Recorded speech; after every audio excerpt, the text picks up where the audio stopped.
And we're live for the last time in 2020. Content provided at the event is for general information only and not intended to provide specific advice or recommendations for any individual. Any performance reference is historical, no guarantee of future results. All indices are unmanaged, may not be invested into directly. Any economic forecasts set forth during the event may not develop as predicted, and there can be no guarantee that any strategy will be successful. These thoughts and opinions are those of Gimbal Financial and do not represent the views of LPL Financial. Securities offered through LPL Financial, a member of FINRA, SIPC. Investment advice offered through Gimbal Financial, a registered investment advisor and separate entity from LPL Financial. Good morning. Good morning. Good morning. Good morning. I see some great backgrounds, new backgrounds. We always need adult supervision around our house around Christmas time. I don't know where it comes from. Usually Connie, probably. Even if it's got all kids. Where are you today, Debbie? Are you at like the Ritz Charles? Where are you? I am in my sunroom and the sun came out. It's a 3 seasons room. So the sun came out and it started warming up. I turned on my little heater and behind me is my grandkids' Christmas tree, which you can't see their homemade ornaments because they're all down at the bottom. But this is where they can do whatever they want with this tree. That's great. Yeah, I can remember several years where our tree was imbalanced. The lower half had all the ornaments. Yes, that's true. That happens.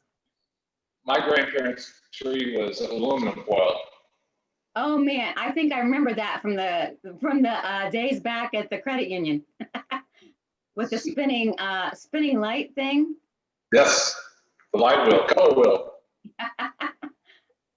How about spinning wheel, Amanda? Did you listen to spinning wheel?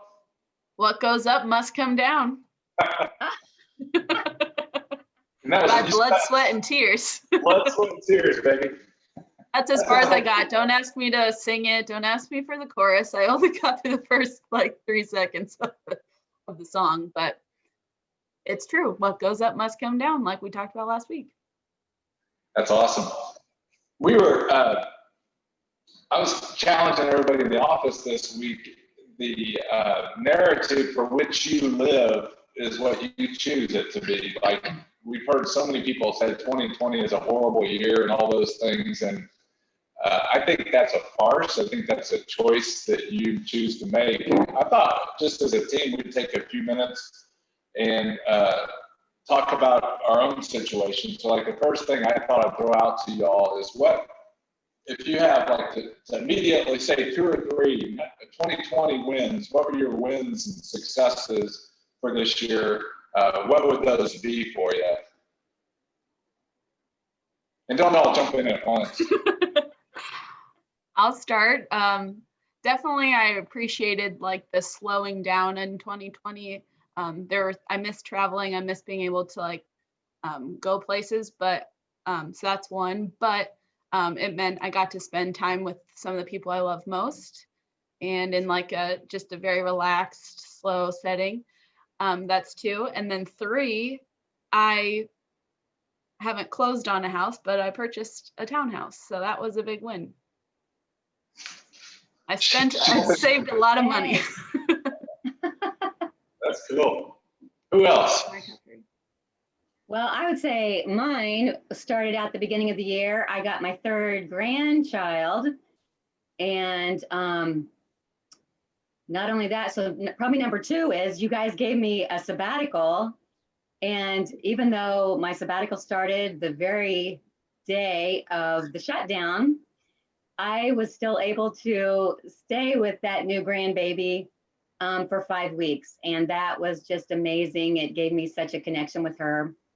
And then I would say number 3 is, I was with my loved ones throughout pretty much the whole thing. I couldn't see my parents for a while, but probably around August, I got to start seeing them instead of just talking to them on the phone. And that was great. And I love this. I actually love the slowdown of, just more relaxed time, and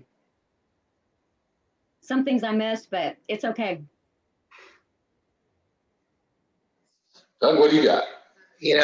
Several things about 2020 have been really good in our life. I think one of the greatest things this year has been this building for me.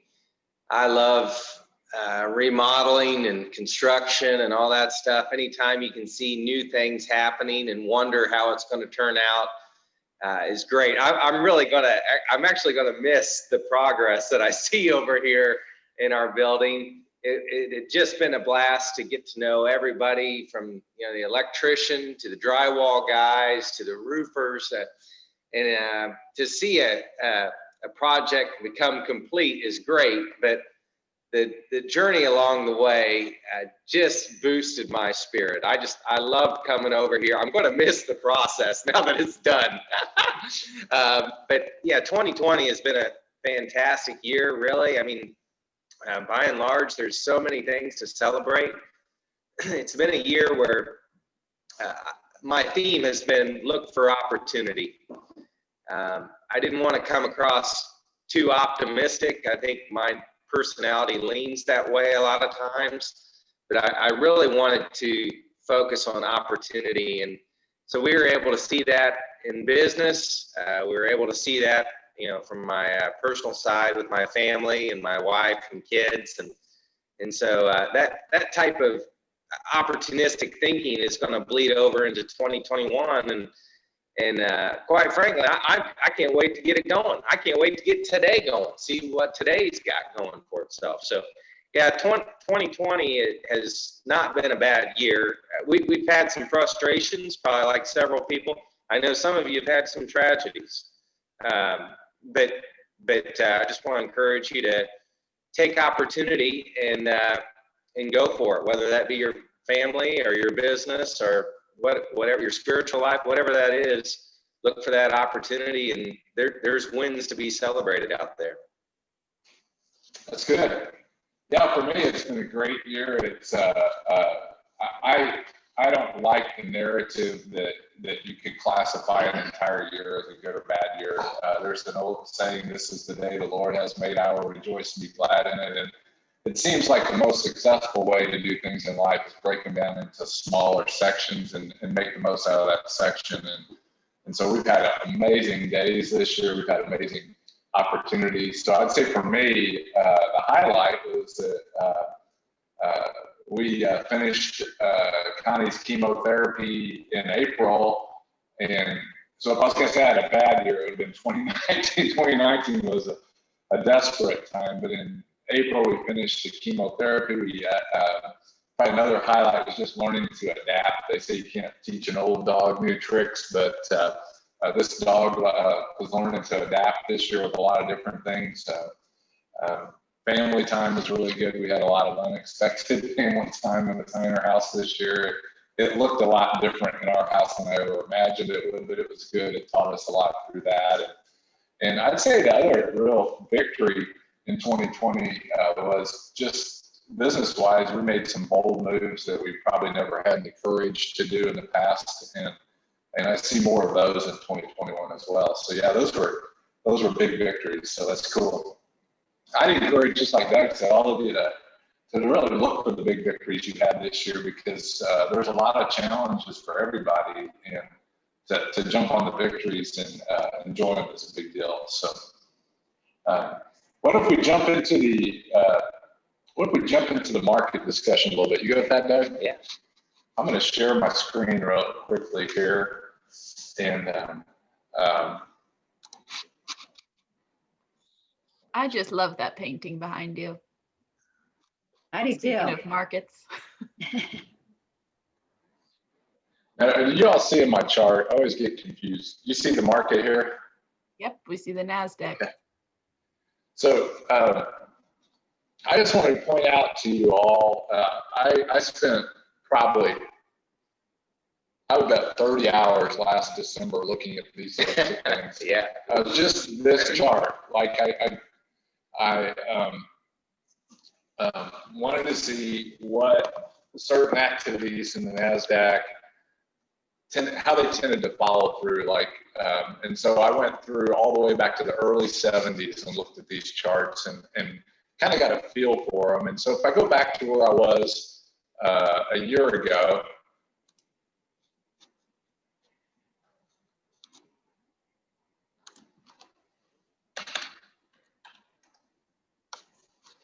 So here we are a year ago.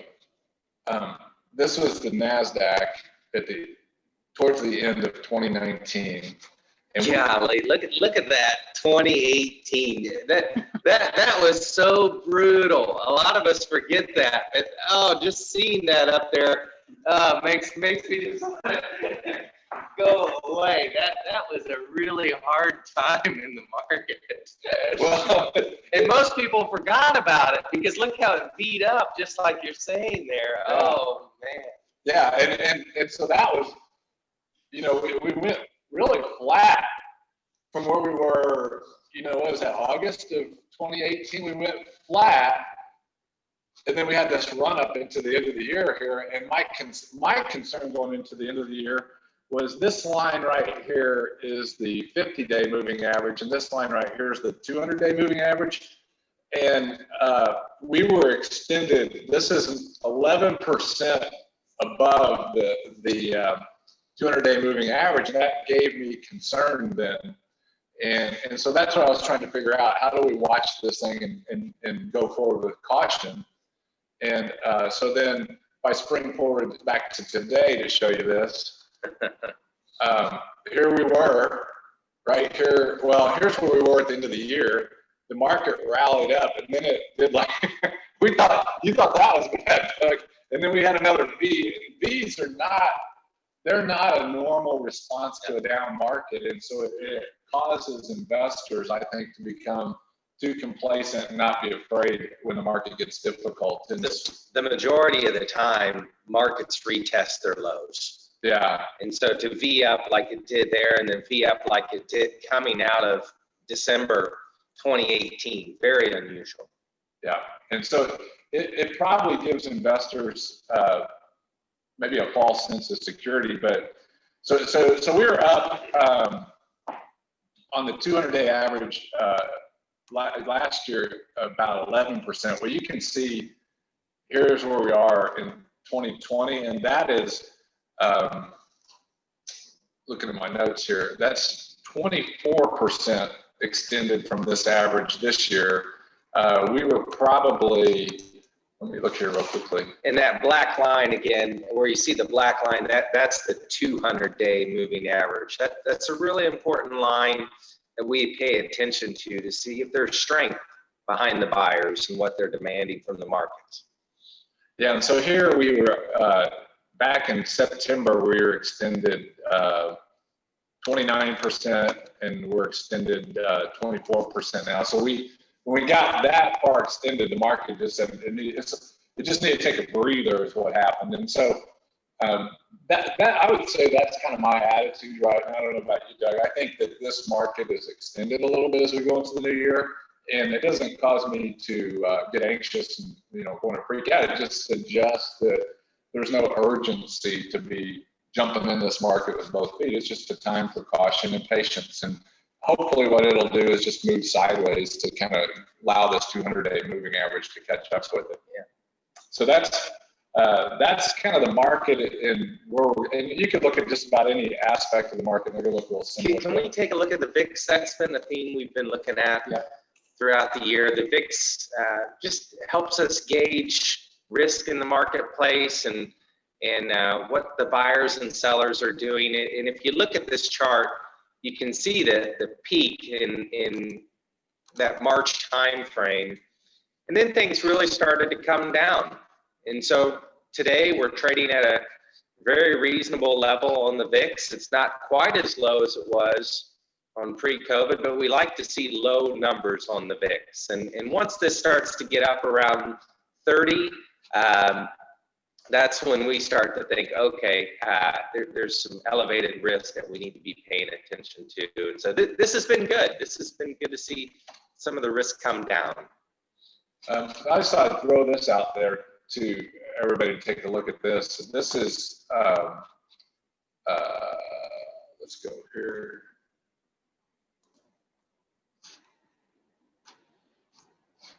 This is 2016 right here.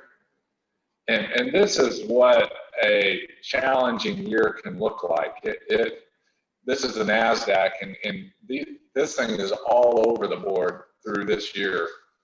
And so this sort of year would cause you as investors to have a lot of fluctuations on your monthly statements, and it's not alone. 2020 ended up being a lot less stressful than some of the years in the past. Like 2011, it started. This is the beginning of 2011 right here, and it was coming off a big rally, and then it just traded sideways for the first half of the year, and I think I took some Pepto-Bismol here this month. Well, one of the guys I was reading, he traded markets years ago. He said, most of the times you can make the majority of profits in a quarter of the market. You might have 1 quarter great and 3 quarters down. So you break that apart in your monthly statements, and that's going to create a lot of conversations between us and you. And it should. Those are the things we should be talking about, is what's going on in markets during those monthly moves. And when you see it cross like it did in 2016, above and below its 200-day moving average on a calendar basis, those trigger a lot of events. It triggers a lot of emotions in the marketplace. That's right. And so certain years are easier to be investors than others. And that's what I was wanting to point out. Some years that are more challenging than others. Is that 2011? That's 2011. Yeah, that was a really tough one. Yeah. Yeah. Yeah. And so 2020, this is back to 2020 here. And because nobody could have told you that this is how we were coming off the bottom here. Like, there's just nobody that would have known that. And when we were doing this free fall here, that's a 40% drop in the market in what, 3 weeks, something ridiculous. And that's a hard market to be an investor. And then all of a sudden, once we came out of that, it was what one of our friends calls an easy dollar market. And since probably right here, the early 1st of September, we've been in what we would probably call a hard penny market. This thing is just choppy and difficult. So that's the market at a glance. And I thought I would throw out some ideas of why you might have some bullishness, optimism going into 2021. And I want to, let's see here. What did I? As you're looking through that, one of the areas of optimistic thoughts that I'm looking forward to in the marketplace is just even in the infrastructure space. I think bridges, roads, sewers, all these things where you might see some mud around your streets and communities, there's groups who are turning that mud into usable things. And that's an area that I'm really looking forward to seeing in 2021. It's just some improvements in the infrastructure around here, and whether that be federal or state. Yeah, I think 2021 is going to be an optimistic year. It's going to make it probably challenging for investing, but I think you got the pent-up demand from COVID-19. When have consumers been sidelined as much as they've been this year? Like, people are going to want to get out to restaurants, they're going to want to get out to concerts, sporting events, they're going to want to get outside and do things. And so that money, a lot of people have lost that free savings, but there's a lot of people that just staying at home weren't buying things, and that money's sitting in their savings account. So the consumers probably come out of the gates once this thing opens up. I would say the Federal Reserve is acting like a drunken sailor. The M2 is the Federal Reserve measure that measures how much actual money is being made and put into the economy. And that number up until last year was growing at about 6%, or until this year was growing about 6%. We're up about 20-25% this year, which that means your risk as investors is going to be in your CDs and savings accounts, because the Federal Reserve is creating inflation. And you won't notice it until all of a sudden you realize that your grocery bill is going up, but your savings account isn't. And so, the Fed, when the Fed prints that much money, that money ends up going somewhere, and it'll probably go to driving up stock prices, would be my guess. You might see, I was looking at the gold and silver earlier today, you might see people going into that, and definitely they're going into Bitcoin, as Bitcoin's had a ridiculous run these last 8 or 10 weeks. We've got a renaissance in innovation that was all jump started by COVID. You had the Zoom, our phone system, Ring Central. When you call us, there's no telling where we're picking up the phone at because of a dynamic technology. I noticed Amanda took her telephone, old school telephone, off her desk to clear room on her desk. So probably 2021, there won't be phones other than these little cellular ones sitting on our desk, which who would have ever guessed a year ago that would be the case with business. So you've got the medical technology that's coming along, you've got electric vehicles coming along, you've got 5G, you got all kinds of things that were jump started by this COVID thing. And so instead of being fearful about it, it's going to create opportunities, I think. But I thought, looking at COVID to kind of finish out the year, I wanted to show you some things here that you may or may not have heard. This is Wisconsin over here. The blue line is their, what is it? I think it's their 7-day average of what's going on with new cases. So you see right here that Wisconsin peaked out 2 or 3 weeks ago with new cases, and they started dropping down. This is Missouri. You see that same kind of strategy or kind of history going on there. This is Illinois and Colorado. So there's 4 states that have significant drops in cases of COVID going on right now. I sense that's probably getting ready to go on in Indiana. I've heard a lot more people have had the COVID in the last couple of weeks. And so my guess is that it's hitting that final mathematical thing and dropping off. And can you all see the COVID tracker? Is that what you see now? I was wrong a couple of weeks ago. I think I said, I think this was where we were a couple of weeks ago, that I thought it was peaking out. But if you look at what we showed you with some of those Midwestern states where they were peaking out, my guess is you'll start seeing the same thing with the nation's COVID. And that, where you were pointing to, that's the new positive cases, correct? Right. Yeah. Okay. Right. Over here to the right of that, this is the fatality rate, and over here when we had all the right here, these were deaths that were in the U.S. here on this one, 2,000 at a time there. It dropped off when we did the social distancing and trying to flatten the curve. But on this, what it's showing you is what your death rate was back here based on somebody getting the COVID, and it was because it was a data challenge, so there was a delay in the data, and it's really flattened out. And so then what I also wanted to show you was down here at the bottom. I don't know if you all heard this on the news. This is a timeline of what's happened. January the 11th, Chinese authorities shared the genetic sequence of the novel coronavirus with the world. This blows me away. January 11th, okay? On January 13th, Moderna had the sequence finalized for the vaccine. Have you heard that? I didn't even know what COVID was till March 17th. Yeah, so the vaccine was developed 2 days after we had it. That's astonishing. That's a week before the CDC confirmed the first U.S. case. So what I had one other thing I wanted to read to you, and this is like, go back to they're seeing your mountains. Are they? Oh yeah. Oh, they see us. My mountains are beautiful. It took. This is just more data to help you think through and have more of an optimistic view. It took 34 years to develop a chickenpox virus. I got a chickenpox scar right here. I don't know about you guys, but 34 years. Took 15 years for the HPV vaccine.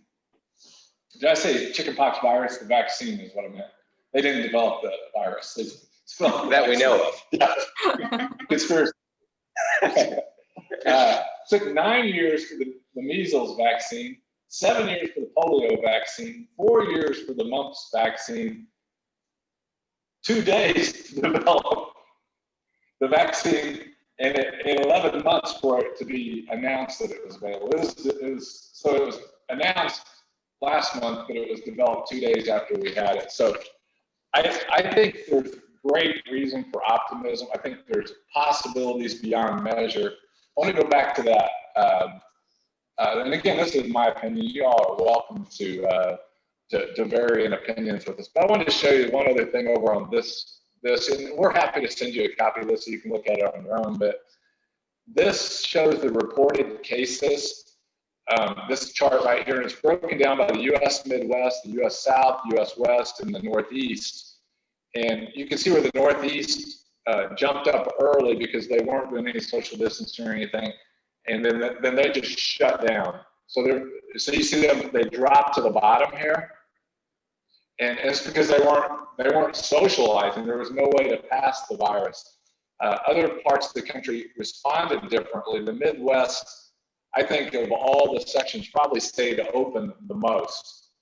Right, like, and so the social contact going on in the Midwest. So this orange line right here is the Midwest. So we didn't spike like the Northeast did because we weren't walking around streets together. We drive and we go places, and so we're normally socially distanced more than the Northeast. But we went about life more normally, I think, than what was going on in the Northeast. And so if you look at the Midwest here, this orange line, that's probably what the whole country's chart would look like. When I was taking marketing research in college, they pointed out that most marketing research is not done on the coast, because when you're trying to develop a product, you do it in the Indianapolis is a normal place to do product development because it's more normalized to what happens around the country. And so if you see this chart, we peaked out in the Midwest 2 or 3 months ago, 2 or 3 weeks, maybe 4 or 5 weeks ago, or maybe it's 18, I know these days, no, those are days, maybe it's 3 or 4 weeks ago.